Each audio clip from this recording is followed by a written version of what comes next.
valuation of the goodwill as per capitalization method.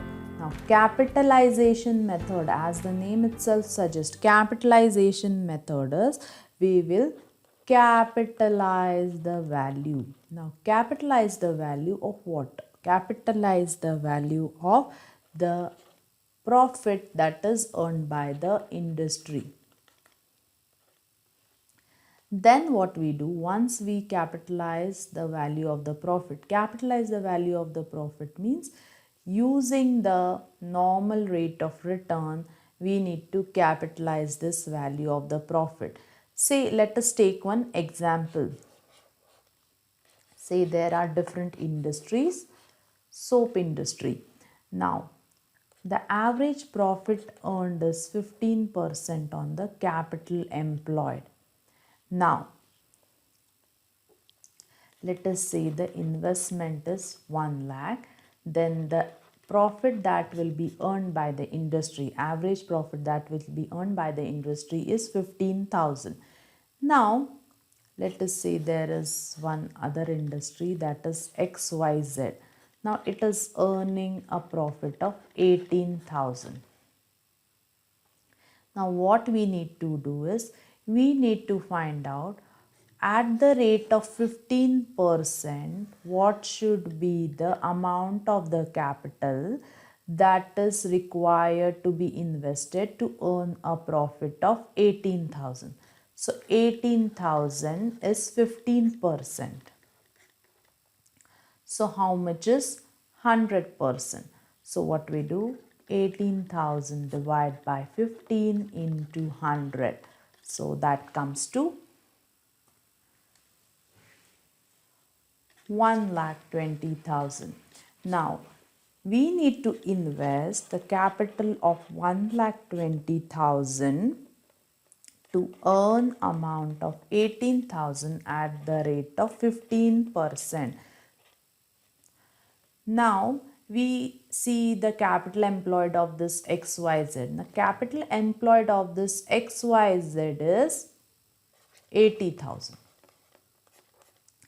Now, what XYZ is doing is, at the capital employed of 80,000, it is able to earn 18,000.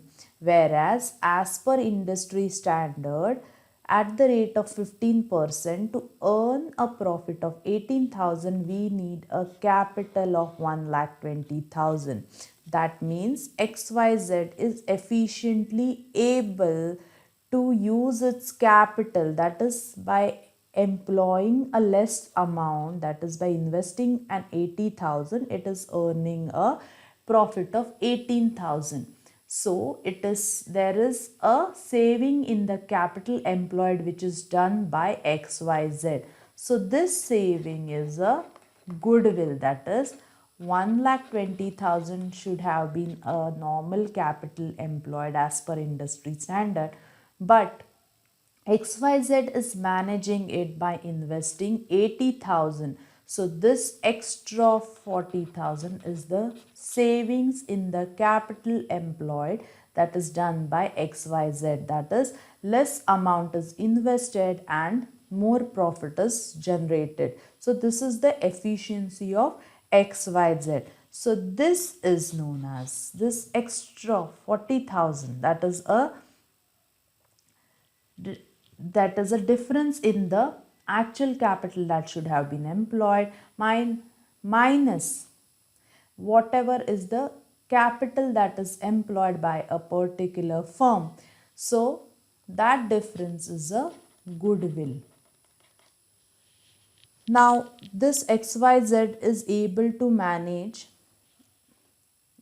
to generate a profit of 80,000 by investing this amount of 80,000 only because of its goodwill. That is what is the assumption here, and the goodwill is valued as per the capitalization method. That is the difference between the capital that is required to be introduced as per industry standard or invest as per industry standard minus what is the actual capital that is invested by the firm or a organization in the business. That difference amount is a goodwill. Now let us see one example in this.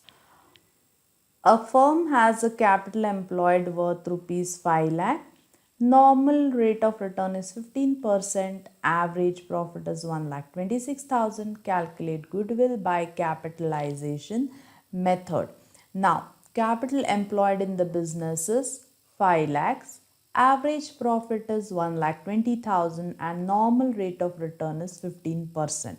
Now, actual capital employed is 5 lakh. Now let us see, as per industry standard, what should have been the normal capital that is required to earn a rate of 15% on your average profit. So normal capital that should be employed for earning average profit is 1,26,000 is 15%. So what is the 100%? That comes to 8,40,000. Now we can see that normal capital is 8,40,000, whereas the firm is able to earn an average profit of 1,26,000 by employing a capital of 5 lakhs. That is, there is a saving of the capital employed which is done by a firm. So that saving is a goodwill. So goodwill is 8,40,000 minus 5 lakh. So that comes to 3,40,000. This is a valuation of the goodwill as per capitalization method. In capitalization method, what we do is the average profit or the profit that is earned by the firm, we compare it with the normal rate of return and find out what should have been a normal capital, that is capital that is required to be employed for earning this much average profit at a normal rate of return, and then we compare that with the actual capital that has been employed in the business, and whatever is the excess amount is a goodwill. So this was about the valuation of the goodwill as per capitalization method.